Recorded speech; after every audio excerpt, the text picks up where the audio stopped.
হিন্দি সিনেমার একটি গানে কণ্ঠ দেওয়ার সময়ই ওই সিনেমার আরেকটি গানে কণ্ঠ দেওয়ার প্রস্তাব পেলেন আসিফ আকবর। 25 মে নতুন আরেকটি হিন্দি গানে কণ্ঠ দিতে ফের মুম্বাই যাচ্ছেন জনপ্রিয় এই গায়ক। যদি প্রশ্ন করি তুমি কে আমার। এদিকে মুম্বাইতে হিন্দি বাংলা মিলিয়ে 3টি গানে কণ্ঠ দিয়ে দেশে ফেরার পর নতুন আরও একটি হিন্দি সিনেমায় গান গাওয়ার প্রস্তাব আসে গায়কের কাছে। সেটাও সানন্দে গ্রহণ করেছেন এই তারকা। আসন্ন সফরে হিন্দি ছবির আরও 2টি গানে কণ্ঠ দেবেন আসিফ, এমনটাই জানিয়েছেন তার সফর সঙ্গী সঙ্গীত পরিচালক জাভেদ আহমেদ কিসলু। তোমাকেই ভালোবেসেছি। বাংলা গানের যুবরাজ বলা হয় আসিফ আকবরকে। ভালোবেসে কেউ কেউ বলেন কণ্ঠের জাদুকর। জনপ্রিয়তার নিরিখে আসিফ আকবর সবসময় থেকেছেন শীর্ষ কাতারে। হিন্দি গানে কণ্ঠ দিয়ে তারকা এই গায়ক যতখানি না উচ্ছ্বসিত, তার চেয়ে অনেক বেশি তৃপ্তি অনুভব করেছেন AR রহমান আর যশ রাজ ফিল্মসের স্টুডিওতে নিজের কণ্ঠ বন্দী করতে পেরে।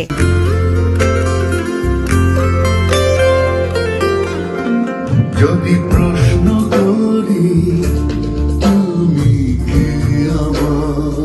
আসিফ আকবর যে হিন্দি সিনেমার গানে কণ্ঠ দিয়েছেন তার বিস্তারিত এখনই প্রকাশ না করার জন্য প্রযোজনা সংস্থার তরফ থেকে অনুরোধ রয়েছে বলে জানান গায়ক। তবে ছবিটি মূলধারার বাণিজ্যিক সিনেমা এবং এতে হিন্দি ছবির বেশ কয়েকজন তারকা অভিনেতা অভিনেত্রী থাকবেন বলে জানা গেছে। সিনেমাটির সঙ্গীত পরিচালনা করেছেন রাজীব রয় চৌধুরী। হিন্দি গানটিতে কণ্ঠ দেওয়ার পর আসিফ আকবর ডন শিরোনামের একটি বাংলা গানে কণ্ঠ দেন জাভেদ আহমেদ কিসলুর সঙ্গীত পরিচালনায়। গানটিতে কণ্ঠ দেওয়ার সময় উপস্থিত ছিলেন হিন্দি সিনেমাটির প্রযোজকও। তিনি বাংলা গানটিতে আসিফের কণ্ঠের বৈচিত্র্য দেখে ওখানেই সিদ্ধান্ত নেন তার হিন্দি সিনেমার আরেকটি গানেও আসিফ গাইবেন। এরপর গায়ক বাংলাদেশে ফিরে আসার পর ভিন্ন আরেকটি হিন্দি সিনেমার গানে কণ্ঠ দেওয়ার প্রস্তাব আসে। নতুন এই 2টি গানে কণ্ঠ দিতে 25 মে ফের মুম্বাই উড়াল দেবেন গায়ক।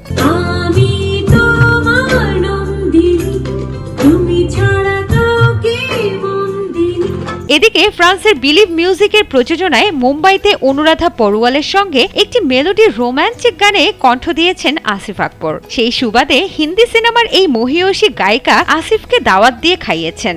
অন্যদিকে হিন্দি সিনেমার দিকপাল কল্যাণজি আনন্দজির দাওয়াতও মুগ্ধ করেছে আসিফকে। আনন্দজি তার বাসায় আসিফের কণ্ঠে তার কালজয়ী অনেক গান খালি গলায় শুনে মুগ্ধ হয়েছেন বলে জানান লন্ডন প্রবাসী সঙ্গীত পরিচালক ও শিল্পী রাজা কাশেফ। আনন্দজির অমর সৃষ্টি নীল নীল আম্বার পর, জিন্দেগি কা সফর, মুকদ্দর কা সিকান্দার, কালাকার গানগুলো গায়ক আসিফেরও অনেক প্রিয়। গায়কের ভাষায় গানগুলো কমন পড়ায় আনন্দজিকে শোনাতে পেরেছি। তার মতো লিজেন্ডারি সঙ্গীত পরিচালক আমার গান শুনেছেন, এতেই আমি তৃপ্ত। তোমাকেই ভালোবেসেছি।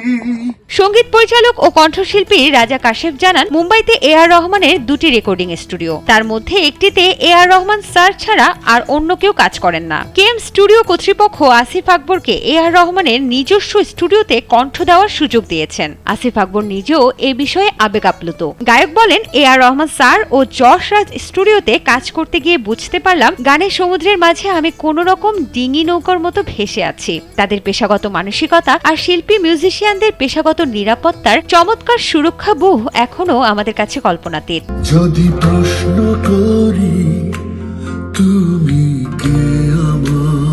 এদিকে বিশ্বস্ত একটি সূত্র থেকে জানা গেছে, আসিফ আকবরের কাছে আরো বেশ কয়েকটি হিন্দি ও কলকাতার বাংলা সিনেমার গানে কণ্ঠ দেওয়ার প্রস্তাব আছে, যেগুলোর কাজ অচিরেই শুরু হবে। যদিও এসব বিষয়ে আসিফ আকবর এখনো কিছু বলতে চান না। সঙ্গীতাঙ্গনে আসিফের আগমনেই ছিল চমক, যা এখনো চলছে। যে বয়সে তার সহশিল্পীরা গানের পাশাপাশি ব্যস্ত অন্য কোনো পেশা নিয়ে, তখন আসিফ আকবর পড়ে আছেন শুধুই গান নিয়ে। এখানেই আসিফ স্বাতন্ত্র্য আর অন্যদের চেয়ে আলাদা।